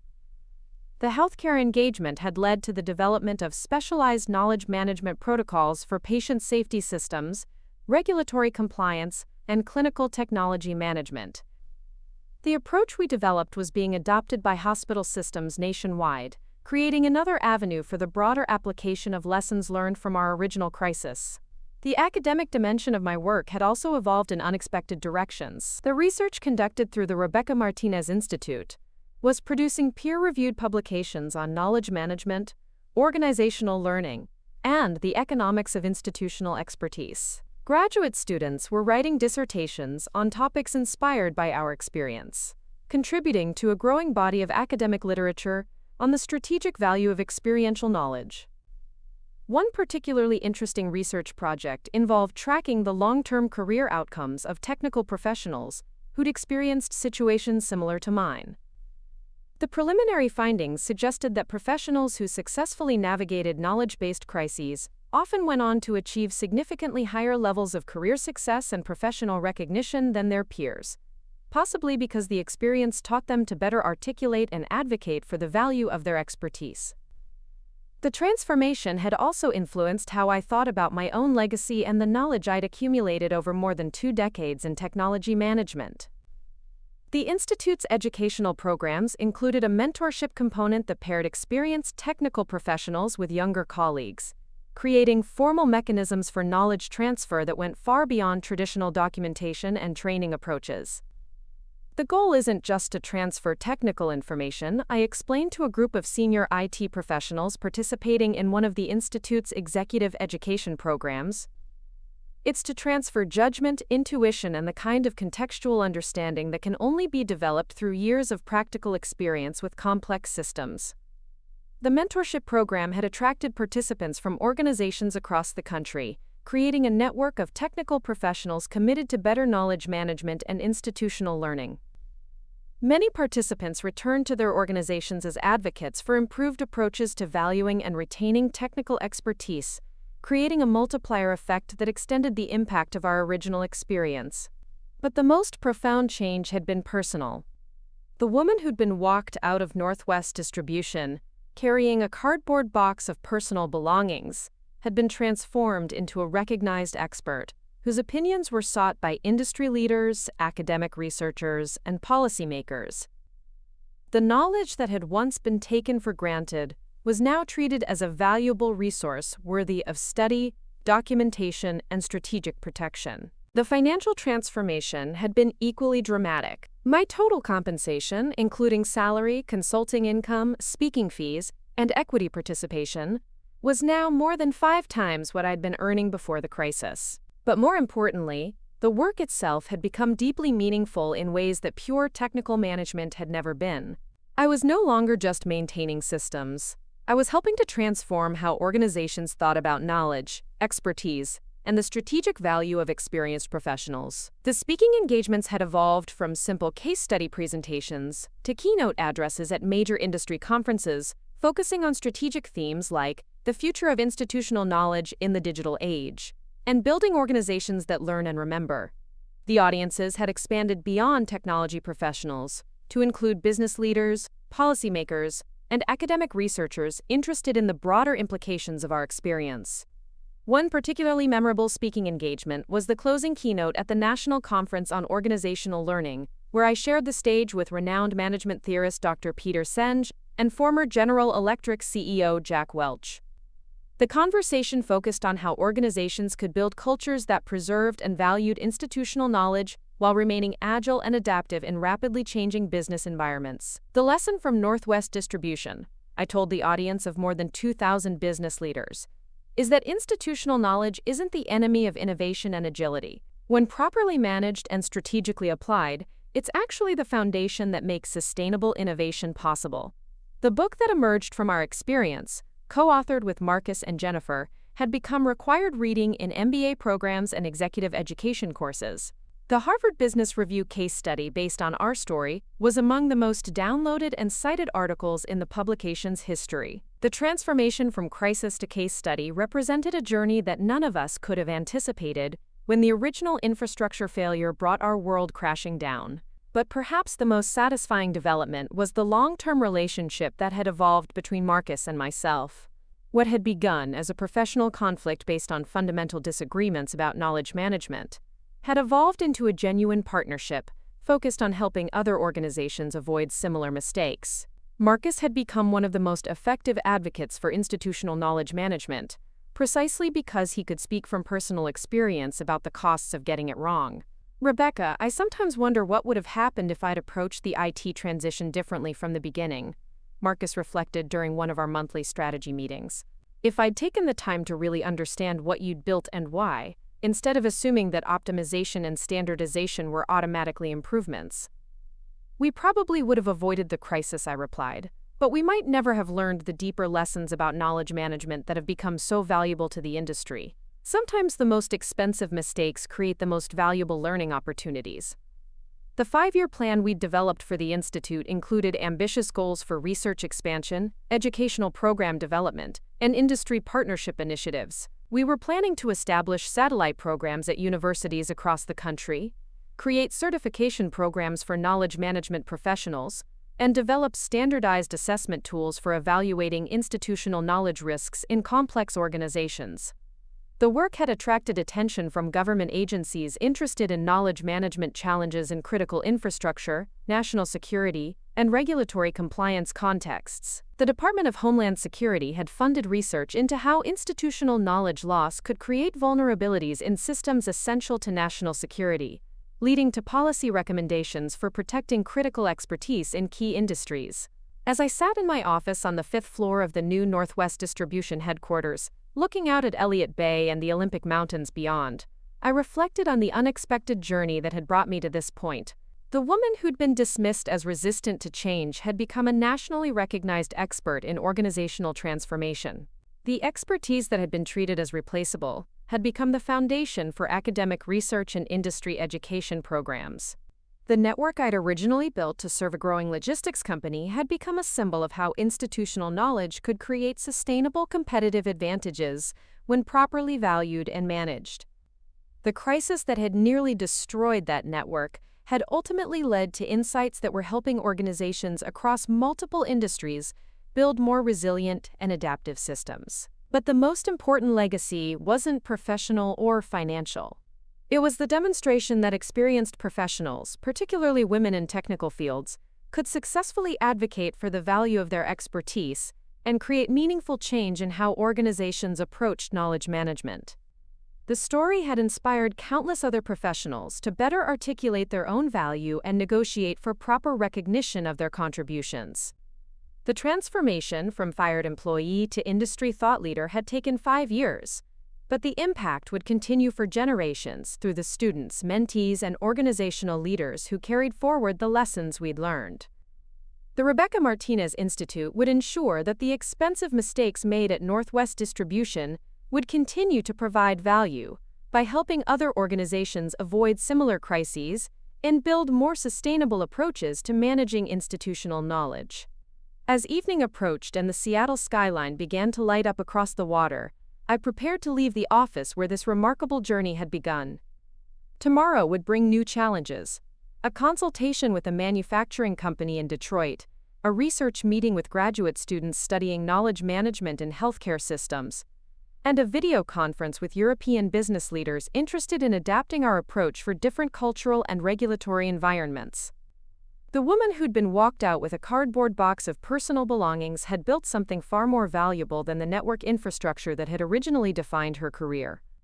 She'd built a legacy of knowledge, influence, and positive change that would continue to create value long after the servers she'd once maintained had been replaced by newer technology.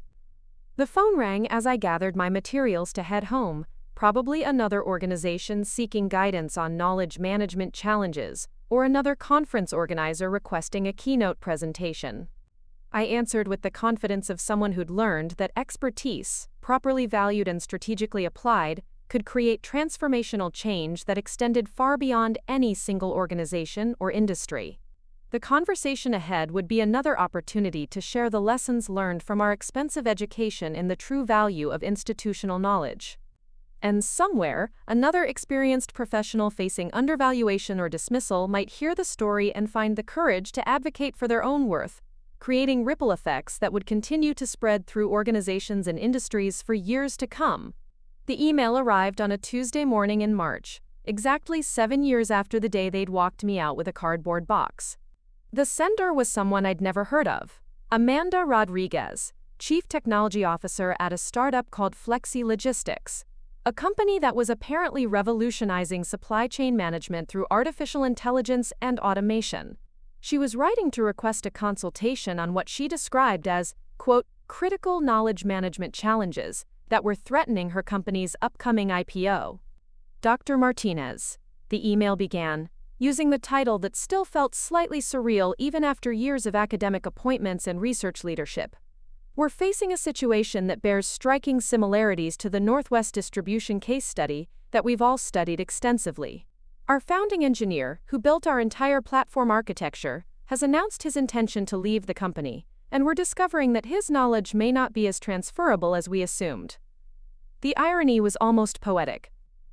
A new generation of technology leaders, supposedly building on the lessons learned from cases like ours, was discovering that the fundamental challenges of institutional knowledge hadn't been solved by better documentation tools or more sophisticated project management methodologies. Human expertise was still irreplaceably valuable, and organizations were still struggling to recognize that value before it was too late. I responded to Amanda's request with interest, curious to see how the principles we'd developed at Northwest Distribution might apply to a modern startup environment. The consultation call, scheduled for the following week, would include Amanda, the departing engineer Carlos Mendez, and their head of people operations, someone who was clearly hoping that proper HR processes could somehow solve what was fundamentally a knowledge management problem. Flexi Logistics occupied a sleek office space in South Lake Union, the kind of environment that screamed innovation and disruption, but felt oddly sterile compared to the lived-in functionality of the Northwest Distribution facilities where our transformation had taken place. Amanda met me in the lobby, a woman in her early 30s with the intense energy that characterized successful startup executives. Dr. Martinez, thank you so much for coming, she said as we walked toward the conference room where the meeting would take place. I have to admit, when I first read about your experience at Northwest Distribution, I thought it was an interesting historical case but not particularly relevant to modern technology companies. I was wrong. The conference room overlooked Elliott Bay, the same body of water I could see from my office at Northwest Distribution, though from a very different perspective. Carlos Mendez was already seated at the table, a soft-spoken man in his late 40s, who reminded me immediately of myself during those early years when I'd been building systems that nobody else fully understood. Carlos has been with us since we were 3 people working out of a garage, Amanda explained as we settled around the conference table. He designed and built our entire platform architecture, integrated all our AI components, and created the custom logistics algorithms that differentiate us from our competitors. Frankly, he is our competitive advantage. Carlos shifted uncomfortably in his seat. I've tried to document everything, he said quietly. We have comprehensive technical specifications, architectural diagrams, code repositories with detailed comments. But Amanda's right that there's a lot of institutional knowledge that's harder to capture. The conversation that followed was like looking into a mirror that reflected my own experience from 7 years earlier, though the specific details were different. Carlos had built Flexi Logistics platform using cutting-edge technologies that hadn't even existed when I was managing traditional network infrastructure. But the fundamental challenge was identical.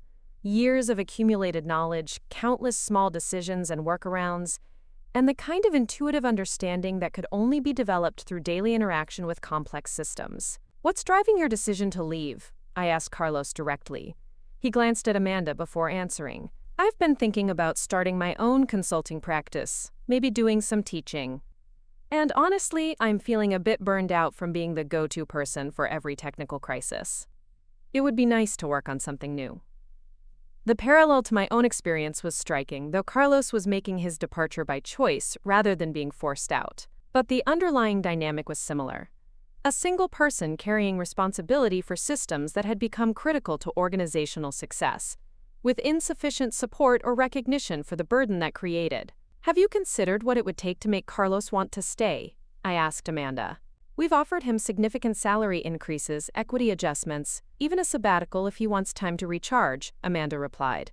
But he seems committed to moving on, and we need to respect that decision while protecting the company's interests. The conversation revealed a more sophisticated understanding of knowledge management than Marcus had possessed during our original crisis, but also some fundamental misconceptions about what could and couldn't be easily transferred. Amanda had invested heavily in documentation tools, knowledge bases, and code management systems, but she was still operating under the assumption that institutional knowledge was primarily about information rather than judgment and experience. The challenge you're facing, I explained, isn't really about documentation or information transfer.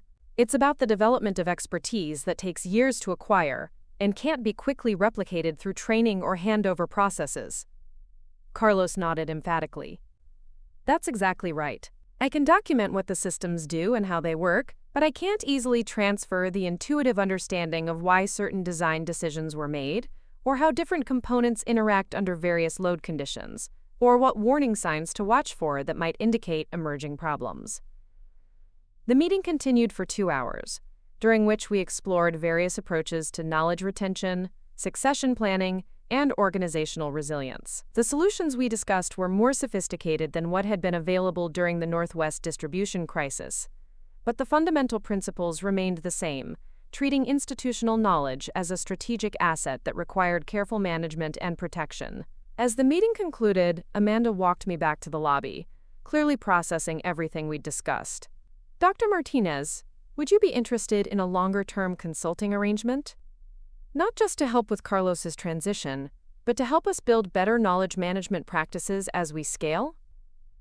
The request was flattering, but it also represented an opportunity to test whether the principles we'd developed could be proactively applied to prevent crises, rather than just responding to them after the damage was done. I'd be interested in discussing it, I replied. But any engagement would need to focus on building sustainable practices rather than just managing this immediate transition. The drive back to Northwest distribution gave me time to reflect on how much the landscape had changed since our original crisis. The specific technologies were different, the business models were more sophisticated, and the overall awareness of knowledge management challenges was significantly higher. But the fundamental human dynamics remained remarkably consistent across different organizations and industries. That evening, I called Marcus to share the details of the Flexi Logistics consultation. Our weekly conversations had become a valuable opportunity to discuss emerging trends in knowledge management and organizational learning, building on the partnership that had evolved from our original professional conflict. It's fascinating how the same patterns keep repeating. Marcus observed after I described the situation at Flexi Logistics. Different technologies, different generation of leaders, but the same fundamental challenges around recognizing and retaining institutional knowledge. The difference is that organizations like Flexi Logistics are at least aware that they have a knowledge management challenge, I replied. They're seeking help proactively rather than waiting for a crisis to force the issue. The Flexi Logistics engagement evolved into one of the most interesting projects of my consulting career. Unlike our reactive approach at Northwest Distribution, we were able to work proactively to build knowledge management systems before critical expertise was lost. The project involved creating comprehensive succession planning processes, developing cross-training programs, and building organizational cultures that valued and retained institutional knowledge. Carlos ultimately decided to stay with Flexi Logistics, but in a restructured role that gave him more strategic responsibility and less day-to-day operational burden. The company hired 2 additional senior engineers specifically to work with Carlos on knowledge transfer and system documentation, creating redundancy in expertise rather than just hoping that individual knowledge could be easily captured and transferred. 6 months after our initial consultation, Amanda invited me to present a case study of our work together at the Pacific Northwest Startup Leadership Summit. The presentation, titled Building Knowledge Resilience in High-Growth Organizations, drew one of the largest audiences at the conference and generated intense discussion about how startup culture could be reconciled with the long-term thinking required for effective knowledge management. The questions from the audience revealed that every organization represented at the summit was grappling with similar challenges. The startup world's emphasis on rapid growth, lean operations, and disruptive innovation created environments where institutional knowledge was often viewed as a form of technical debt rather than a strategic asset. Our work with Flexi Logistics provided a model for how high-growth companies could build knowledge resilience without sacrificing agility or innovation. The success of the Flexi Logistics project led to additional consulting opportunities with technology companies facing similar challenges. Each engagement provided new insights into how knowledge management principles could be adapted for different organizational cultures, business models, and technological environments. The consulting practice had evolved from crisis response to proactive organizational development, helping companies build sustainable competitive advantages through better management of human expertise. But the most meaningful development was personal. Sophia had graduated from the University of Washington with degrees in computer science and business administration, writing her senior thesis on gender dynamics in technical knowledge management, based partly on research we'd conducted together during her summer internships at the Rebecca Martinez Institute. She'd accepted a position at Microsoft as a technical program manager, specifically focused on knowledge management and organizational learning initiatives. "Mom, I want to build on what you've created," Sophia told me during our monthly dinner at our favorite Seattle restaurant. "But I also want to address some of the systemic issues that made your original experience necessary. The gender dynamics, the age discrimination, the tendency to devalue expertise that doesn't fit traditional leadership models." Her perspective represented the next generation of thinking about knowledge management and organizational development. While I'd focused primarily on demonstrating the value of institutional knowledge and building systems to protect it, Sophia was interested in addressing the cultural and structural factors that led to knowledge being undervalued in the first place. The research she was conducting at Microsoft, supported by graduate students from the Rebecca Martinez Institute, was examining how unconscious bias affected recognition and retention of technical expertise, particularly among women and older workers.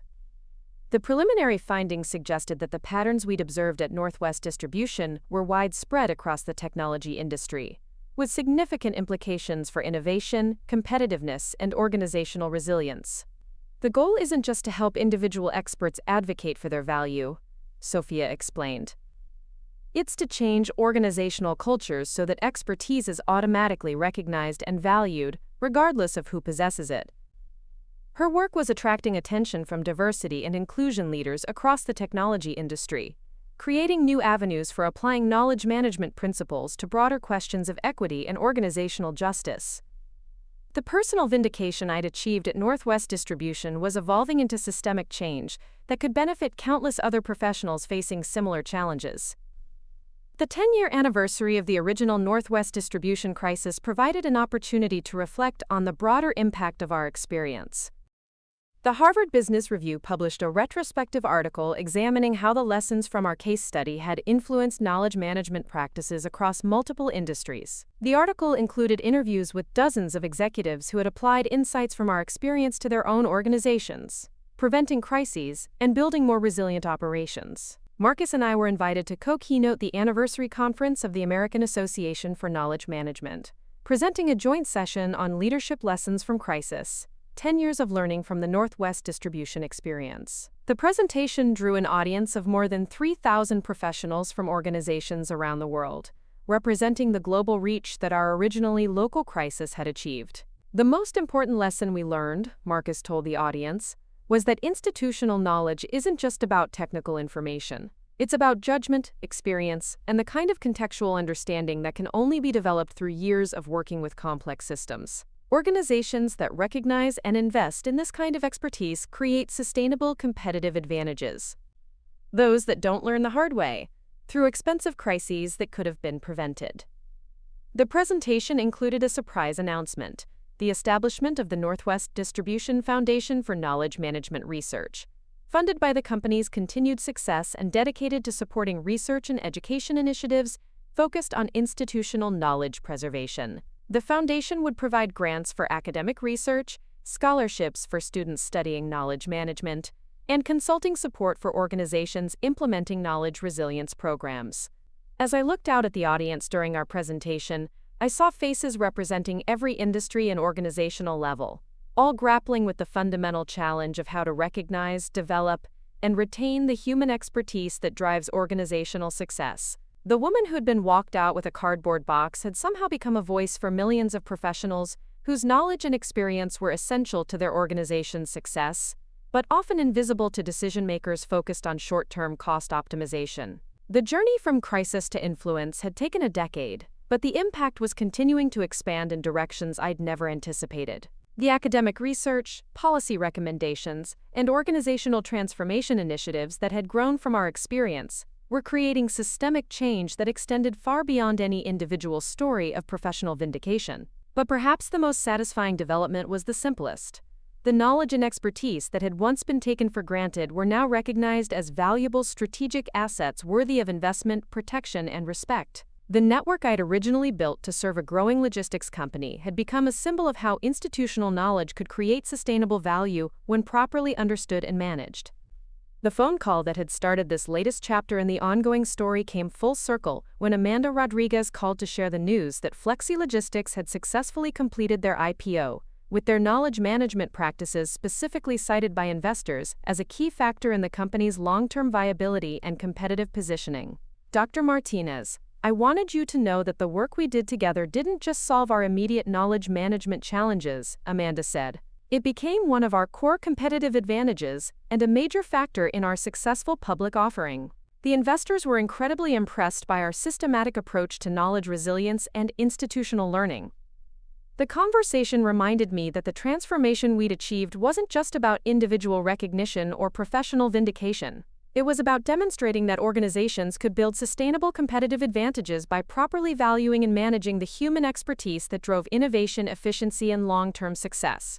As I prepared to leave the office that evening, looking out once more at the Seattle skyline that had been the backdrop for this entire journey, I felt a deep sense of satisfaction about the unexpected path that had brought me to this point. The crisis that had initially seemed like an ending had become a beginning, opening doors to influence and impact that I'd never imagined possible. The woman who'd been dismissed as resistant to change had become a catalyst for transformation that was continuing to create value across organizations, industries, and academic institutions around the world. The expertise that had been treated as replaceable had become the foundation for research, education, and policy initiatives that were helping countless other professionals recognize and advocate for their own value. Tomorrow would bring new challenges and opportunities: graduate students to mentor, research projects to oversee, organizations to advise, and policies to influence. But tonight, I would go home to my family, secure in the knowledge that the expensive lessons learned from one company's expensive mistakes were continuing to create value for organizations and professionals far beyond anything we'd originally imagined possible. The story that had begun with a cardboard box and a severance package had evolved into a legacy of positive change that would continue long after the specific details of our crisis had been forgotten. And somewhere, another experienced professional facing undervaluation or dismissal might find the courage to advocate for their worth, creating new ripple effects that would continue the transformation we'd started so many years ago. Up next, you've got two more standout stories right on your screen. If this one hit the mark, you won't want to pass these up. Just click and check them out.